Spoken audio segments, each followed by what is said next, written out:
Hello and welcome to my reaction video of Stranger Things Season 4, Part 1, Episode 2. Let's get to it. Oh yeah, probably pregnant girl is dead. Assume I was wrong and she wasn't pregnant. We open with a reveal that no one saw coming. No one could have predicted what occurred. Hopper was taken by the Russians and is being held in Russia. And yeah, we know. We know. I have not watched the trailers, but as I mentioned in the previous video, I did hear rumors that he's alive. And yes, not at all surprised. Where else would he go? I knew he had to. Well, I recall my exact thoughts at the end of season 3. When he disappeared, I was like, did he somehow make it into the Upside Down and he's gonna be in there? But then they showed that teaser at the very end of season 3, and it was, no, not the American, when they were in the Russian prison. And then I was like, immediately, oh, okay. He's the American in the Russian prison. The Russians were still here. They got him. Fine. So yes, he's alive. Probably pregnant girl is not pregnant, presumably. She was just sick from hallucinating and having nightmares and crap. And she's dead. Suppose he ran off freaked out. This chick died by Freddy Krueger, I swear. The police are investigating, as they would, the murder. She was killed in a particularly horrific way, since bones in the arms and legs were broken, the jaw broken, then her eyes are gone, or pushed in, or I don't know, something disgusting. Therefore, the cops are investigating. They're obviously disturbed. This is a high school kid. They call and are overheard by the government guys, either still listening in or once again listening in. We didn't see too much of that since season 1, I don't think. Yep, it's here again. I definitely like there's a season 1 element in here, and I hope that continues because season 1 is my favorite season. Who's more excited, guys? Will or Elle? Until we find out who is the creature or whatever responsible for Chrissy's death, I'm gonna go ahead and just keep saying Freddy Krueger. It's Freddy. It's that guy, because he sounds like him. And with the whole ceiling death, it just made me think Freddy, whether intentional or not. Knowing the show, they like references, so I'm gonna go with intentional. And now we are on to Mike has traveled by plane to see his girlfriend, 11, Elle, and of course his best friend or former best friend or whatever. I'm not sure what they are, what their status is. So I spent the airport scene trying to figure out where they were, where Mike was visiting. There was a sign that said Lenora, but I don't know if that's a real place, and if it is, I don't know where that is. The only reason why I guessed it right was because I was just getting California vibes. And yeah, that's where they are.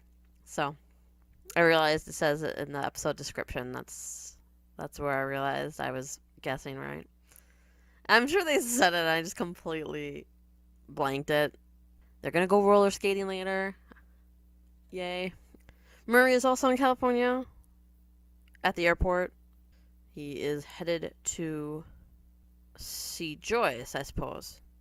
But I didn't even put that together. That's probably why he's here. Okay, that's why he's here. They were on the phone. They were talking about the package. They're going to talk about Hopper. Everybody's stringing up Christmas lights. I feel like I got to get in on this. Hawkins student got murdered. We get everybody finding out, or at least some of the main cast finding out about Chrissy's death. Someone talking about the devil living there. All these bad things happen in this town. No joke, since Barb. It's been one thing after another. It is true. It's shocking how everyone still lives here. It's not the most family-friendly place with the number of child deaths that have happened. But it wouldn't be Stranger Things without a town willing to put up with it, I guess. The most important thing to note is TV makers. You do not need to put a visible vomit shot in your work. We don't need to see that. Nobody needs to see that. People, when they're throwing up, don't want to see that. People, when they're hearing other people throwing up or seeing other people throwing up, don't want to see that or hear that. Honestly, if you're going to make us hear it, which is bad enough for some people, just do that. Just cut away. There's no need. Put an arm in front of it. Just making the actor put something in his mouth and hack it out. Just, no, okay? Don't do it. It's gross. So far, I've not been a fan of a lot of the transitioning shots. It just feels awkward. Yeah, there have been a few transitioning shots already that, like, some of them are perfectly fine, and then others are just so awkward, so forced. Like the transition to the Benny's place was pretty crap, and then this more recent one with Nancy and her friend. And then the transition shot to outside. Isn't the point of a transition to either be smooth or, oh, that was a neat change, or you're not supposed to notice. So the fact that they're obviously going for neat and artistic, and it's just noticeable and not in a good way, where you're just like, ooh, we're flipping upside down now, or really we're comparing that light to that. Not that it really affects my overall enjoyment. It's just every now and then I go, ugh, didn't like that. Or a lesser, meh. But the Christmas lights, I still remember season 1 and the Christmas lights, because I think that was maybe the first time that I started to notice there are Christmas lights a lot, at least in the movies and TV, where the characters will go to a restaurant and they'll have strung up on the ceiling, or people in their bedroom have lights strung up. And now that I've noticed it, it's like a thing, and I kind of like it. I need to find an excuse to do that myself for no good reason, because they're pretty. They're soothing.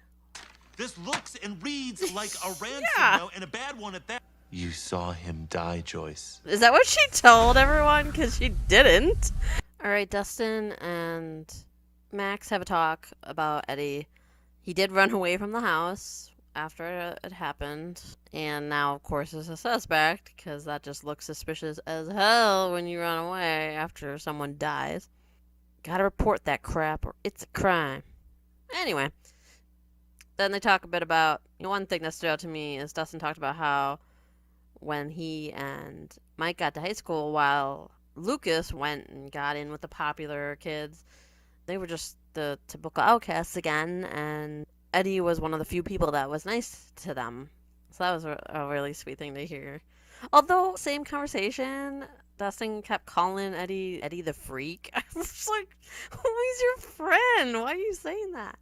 And they are suspecting it could be something other that is responsible, which is good, since at first they were talking like, there's no way it could be something from the upside down, and I'm sitting here like, well, why would you just assume no way? Every other time it was. It's obviously possible all the time. Just because the most recent gate is closed doesn't mean another one won't open or something. So yes, that is what's happening now. And then we got Murray heading over to Joyce's and the ransom note, which I am still confused as to why it's done with little magazine pieces to make it look like a ransom note. I don't understand. That's what we have. So obviously the two are very apprehensive about the situation. But Hopper could be alive, so they must do something. Who you work? Jim Hopper's had a fun life, hasn't he? Your Russian security was a joke. I miss the days of small-town Chief Hopper. Things were so much more simple. I really wish we could go back to that. Yeah, if the next season is the final season, as I've heard, it's never... I don't think it's going to happen, unless that's how it ends, like, where he's back to being, a cop or whatever. That would be nice, but who knows what's going to happen for a final season. Anyway, we're not talking about that now. We are talking about the fact that he is being tortured in Russia, as we probably presumed, right, audience? Yes. And they want to know who Joyce is. My best guess is they're just ticked that they were humiliated, as they were discovered by a bunch of random citizens and kids. But they don't seem to know about the kids. They just know about the woman. You got this. I'm curious what the writer's deal is with Will Byers. He seems to always be the perpetual outcast, and it's just depressing. I mean, maybe that's the point. They're just trying to showcase that sometimes someone is a loner, even if they might have friends or whatever. I feel like it's very intense. They want us to notice. He's been very sulky and in the background. When Mike showed up at the airport, I noticed right away how barely excited he was to see his supposed friend, Will. And yet he had flowers for his girlfriend and all that. It's fine if you like your girlfriend most of all, but to ignore your supposed friend, hurtful. He even had a rolled up painting or some kind of drawing, I don't know, it was rolled up. He obviously wanted to show him. He wouldn't have brought it if he didn't. But of course, he did that typical guy thing where you just kind of play it off as being nothing big. Mike just blew right over it. He said, "What is that?" And that's when Will played it off as being, it's just it's nothing. Like, it's so obviously something. So I'm wondering what the deal with that is. So they're roller skating. Very nostalgic for me. I totally miss roller skating. I used to have a rink right by the house that I grew up in, and it was just so right there, so convenient, so much fun. Closed down a long time ago. I don't know. There might be a roller skating place somewhere out there. Who knows? But if it's out there, it's nowhere conveniently located, I'm sure. As far as I know, roller skating and roller rinks exist, but it's mostly a thing of the past. It's not really the thing to go do anymore. Which is a shame, because it's fun. I miss it now that I remember it. Of course, there are a ton of years in between that I was like, roller skating, what's that? Or no way am I doing that. But now that I haven't done it forever and it's no longer available, of course I want it. Of course. Do you want me to strangle him, or do you want to do that? We could take turns. Kinky. Fill them in. Speaking of people acting weird, Eleven has been lying to Mike about a lot. She even claimed her bully was her friend. I don't know who does that. That's pretty bizarre. Yeah, acting like, she goes to parties all the time and things, and Will called her out on it. And she's like, what are you talking about? The typical. The cops came to question Chrissy's boyfriend, Jason, the basketball captain. Find out, when was the last time you saw her? Did you know where she was going to be? Blah, blah, blah. This just gives the convenient, hey, we're going to name drop someone of where she was found so that you'll have someone to go after later. So that's great. I saw that coming immediately. I'm like, oh, so they're just here to give them someone to be like, I'm going to blame you.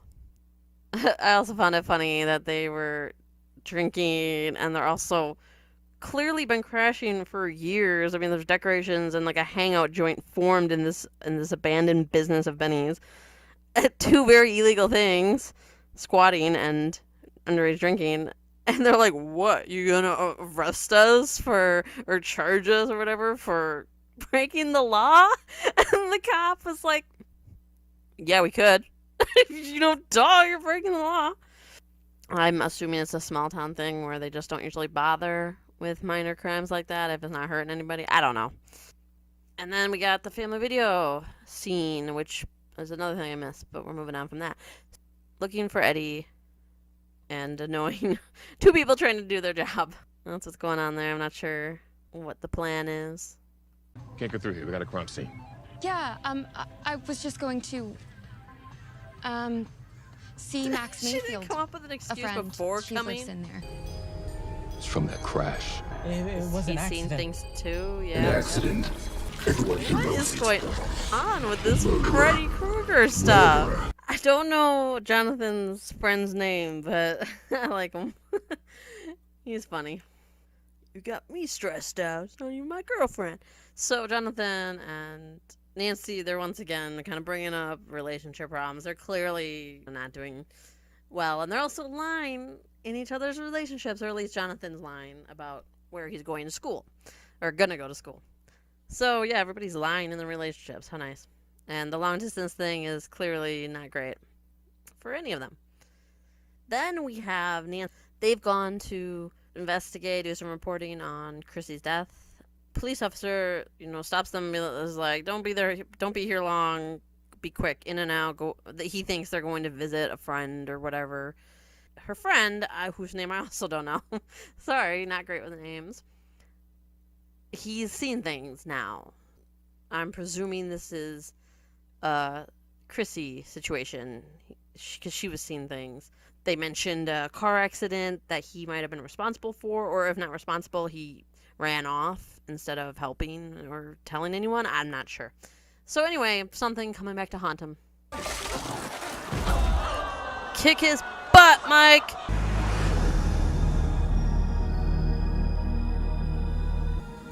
I just gotta get over it, but these transition shots are just bugging me. I don't like them. Back at the roller skating rink with Mike, Will, 11. So, of course, her bully is there and planned this elaborate humiliation event for her. 11 just walks right into it, because remember now, since season 3, she's been a completely different person, and she's really dumb. I don't know what they did with her personality, and I hope we get to see the 11 from seasons 1 and 2, because, ugh. But anyway, point being, horrible prank. They're cruel. Followed by a terrible transition shot again. I thought Mike or Will would do something. They definitely could have and should have, but they didn't do anything. Helpful. Great friends. But believable. Personal experience there. It happens. Humiliation setup was all for something 11 didn't even do, where what happened was a teacher saw her bully bullying her, and yet the bully, of course, framed it because 11 didn't, she wanted, her bully wanted her to lie and be like, say I didn't do anything, when she did. So now she's mad at her, and this chick is a B. This is Enzo. Hey, I recognize him. Do not call again. So is this like some guard who could get him out if they want to, and he wants to make some money? Well, I was in the KGB. They contacted Joyce and Murray. They called Russia and got a hold of the person who sent the mail and the weird ransom note, which I still don't understand why it was done that way. Enzo? I recognize the actor from something I saw a long time ago. It was also on Netflix, actually. It's a show called Crossing Lines, and it was cops from different countries working together, kind of like an Interpol situation or something like that. Recognized him right away, even though it'd been a while. He's German. $40,000 to get Hopper out of the Russian prison. My guess is guard, right? I mean, that makes sense. How else would he have access? And guards are notoriously underpaid, so he's probably just looking to make some money. I don't know how he'd get the guy out, but who knows? Отправьте его на Камчатку. He's a main character. We have to let him live, okay? That's just how this works.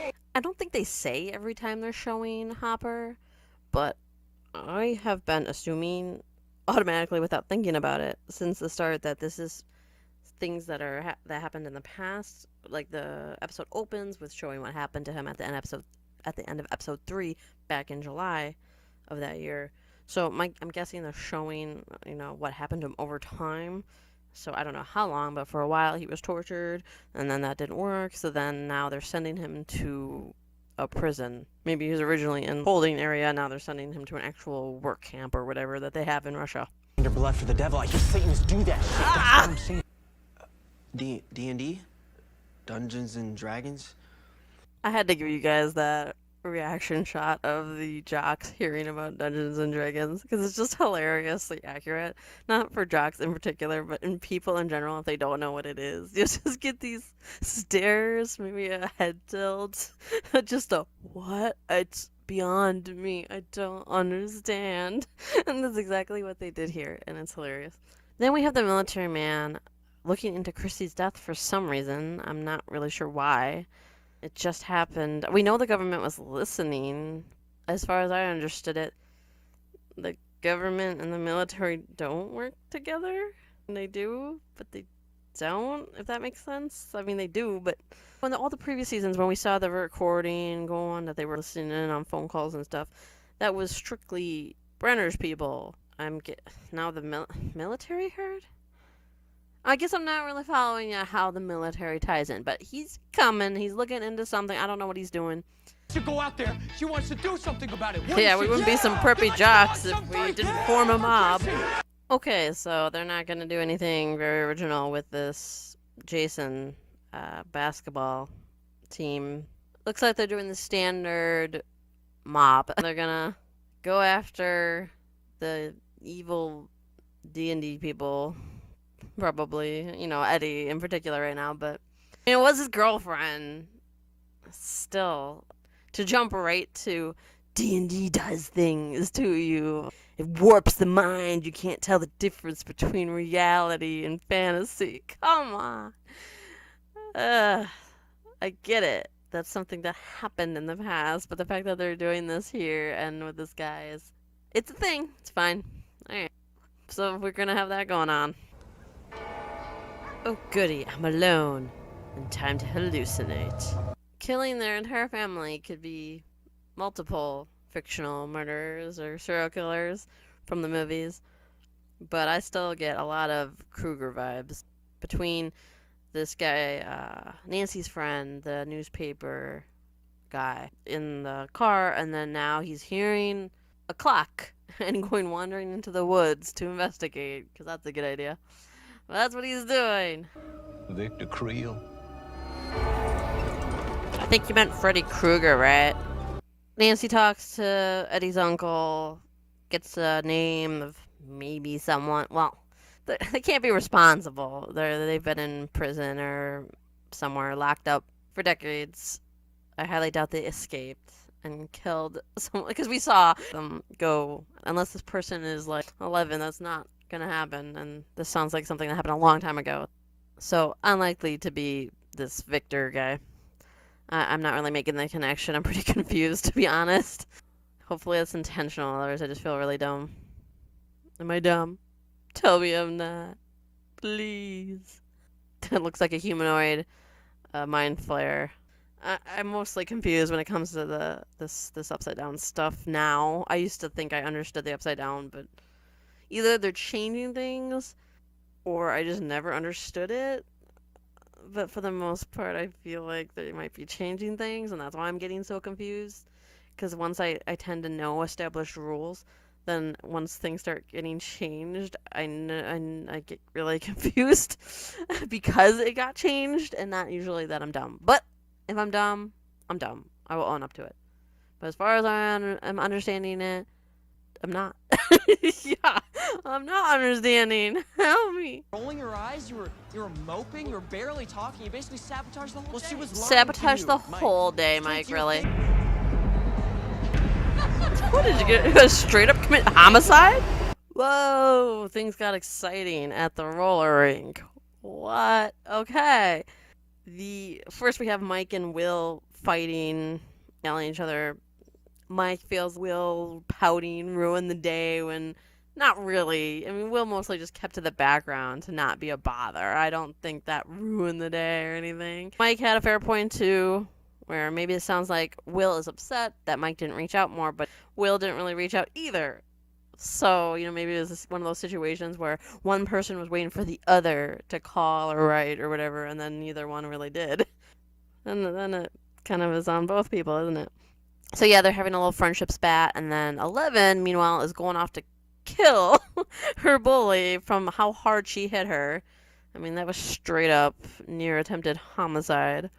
That's not going to be good. Mm-mm. Are you kidding? People aren't just going to teleport to the door. What? It's a boathouse. They're acting like, oh my god. Like, what? It's a boathouse. Steve and them, they found Eddie. He's hiding out at a drug dealer's house. I guess the guy is in prison. And so he's been hiding out in his boathouse. He's freaked out, clearly traumatized and frightened. And so they have to reassure him, we're on your side. And they'll find out what happened. I like how the officers who didn't want her to be there haven't Hi, noticed that officer. she's still here. Officer? What are you still doing here? Yeah. My friend from the... And the fact that it's dark tells me she waited a while to, like, tell anyone he went missing. Newspaper guy is in danger. He has seen things. Something's after him, just like with Chrissy. It's a mind, like, in their head. Like, this upside-down creature somehow has mind powers. I don't really understand how that's possible. As far as I understood, they were just, like, animals, like the Demogorgons. And even the Mind Flayer was very inhuman and alien. So I'm not really following how this could be an upside down thing. Yeah, so he's being pursued. Nancy took forever to tell the police officer her friend's missing, so thanks, Nancy. Real nice. Well, so far I'm unimpressed, mostly because I have no idea what's going on. Alright, that was the episode. I was not expecting another kill this quickly. Then again, there are only so many episodes, and the runtimes are really long, so maybe it is almost in length, in terms of length, that it was almost a third episode death. Still, wasn't expecting one in episode 2. And I still have no idea what's going on, so I'm just befuddled. I don't know. I'm intrigued. I'm liking what we're seeing for the most part. It's just because I'm so baffled about how this could possibly be an upside down thing, and if it's not, what is it? It's hard to be too invested because you don't really understand how anything works. There's nothing necessarily in particular except, well, I don't really like how the thing looks on the upside down with the tentacles or whatever the heck that is attached to his back. Like, what is that? Why does he look like that? I just don't get it, because before all the creatures we saw didn't really have that kind of intelligence, but this one seems to be very intelligent and can play mind games and all that, a la Freddy Krueger. So that's why I keep making comparisons to him. Rating wise, this one did feel too long again for me. It's just these longer runtimes, so far anyway, have not been working for me. I feel like both episodes so far easily could have been cut to an hour, and nothing would be missing. There's so much fat they could have trimmed. I don't know why they decided to make the uneven runtimes this time, but they did. However, I do feel like there was more going on this episode, and so I will rate it higher than I did the previous episode. I wouldn't say this episode was good, and sadly, it really does feel like another episode that's skippable. It's not as skippable as the first one, I feel like, where the first one is very much where are they now type deal. But this episode does do that a bit too. Where are they now? Like, in particular with Hopper. A lot of it just felt really unnecessary, and it's just a little boring and long. I'm still gonna rate it as a mediocre score. However, I do think there was enough happening and enough character moments and laughs and or interesting things. Like, it maybe almost gets a 7 for me, which would put it in the realm of good, but it gets a 6 because that runtime is just, it's too long. There's too much extra in here that we do not need. It's firmly in 6 territory. Alright, there's good things in it, but it's just not very good overall. I'm giving it a 6. Thank you for watching, and remember to stay entertained.